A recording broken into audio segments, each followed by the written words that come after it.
दोस्तों, यह कहानी है सम्राट अशोक की।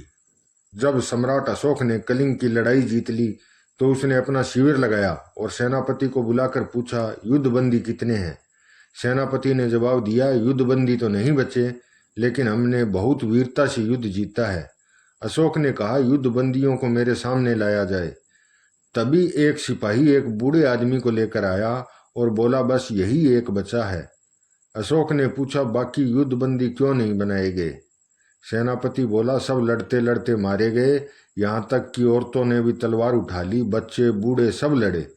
बस यह बूढ़ा इसलिए बच गया क्योंकि यह बीमार था।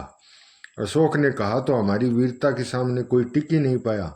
इतना सुनते ही बूढ़ा आदमी चिल्लाया, इसको तुम वीरता कहते हो? यह वीरता नहीं, क्रूरता है। लाशों को देखकर तो सिर्फ चील, कौवे और गिद्दड़ खुश होते हैं, इंसान नहीं। क्या तुम भी इन्हें देखकर खुश हो रहे हो? जमीन जीतने और लोगों को गुलाम बनाने का शौक चढ़ा हुआ है तुम्हें। जाओ युद्ध के मैदान में और लाशों को देखकर खुशी मनाओ। सम्राट ने गुस्से में कहा, इस बूढ़े आदमी को यहाँ से हटाओ। सिपाही उसे ले जाने लगा, लेकिन वह वहीं गिरकर मर गया। जब अशोक के कानों में उसकी बातें गूंजने लगी, यह वीरता नहीं, क्रूरता है। लाशों को देखकर चील कौवे खुश होते हैं, इंसान नहीं। अशोक के मन ही मन में सोचा, क्या मैं भी चील और गिद्धड़ों की तरह हूं? फिर जब वह अपने रथ से युद्ध भूमि के बीच से गुजरा तो उसने जगह जगह बिछी लाशें देखी। देखते ही उसका मन भर आया। राजधानी पहुंचकर वह दिन भर उदास बैठा रहा और रात को नींद नहीं आई। सुबह उसने अपने मंत्री से कहा, यहाँ महात्मा बुद्ध का एक शिष्य है जो उनका संदेश फैलाता है। उसका नाम है उपगुप्त। उसे मेरे पास लाओ, मुझे शांति नहीं मिल रही। मंत्री उपगुप्त को लेकर आया। उपगुप्त अशोक के सामने बैठा। अशोक ने पूछा, बताओ वीरता और क्रूरता में क्या फर्क है? उपगुप्त ने समझाया, अन्याय से दूसरों की रक्षा करना, रोते हुए को हंसाना और किसी को जीवन दान देना, यही असली वीरता है। लेकिन हरी भरी बस्तियों को उजाड़ देना, औरतों को विधवा और बच्चों को अनाथ कर देना, इसे वीरता नहीं, क्रूरता कहते हैं। फिर उपगुप्त ने कहा, जरा सोचो, जैसे महात्मा बुद्ध ने उंगली मार डाकू से कहा कि पेड़ के पत्ते तोड़कर लाओ। डाकू पेड़ के पत्ते लाया। बुद्ध ने कहा, इन्हें वापस पेड़ से जोड़ दो।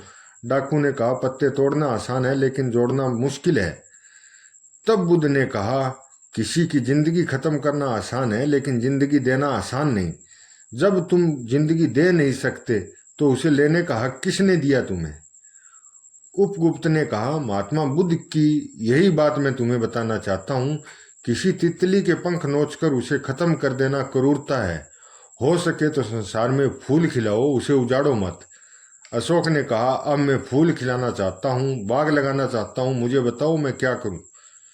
उपगुप्त ने कहा, अब तक तुम अपने लिए जिए हो, अब दूसरों के लिए जियो।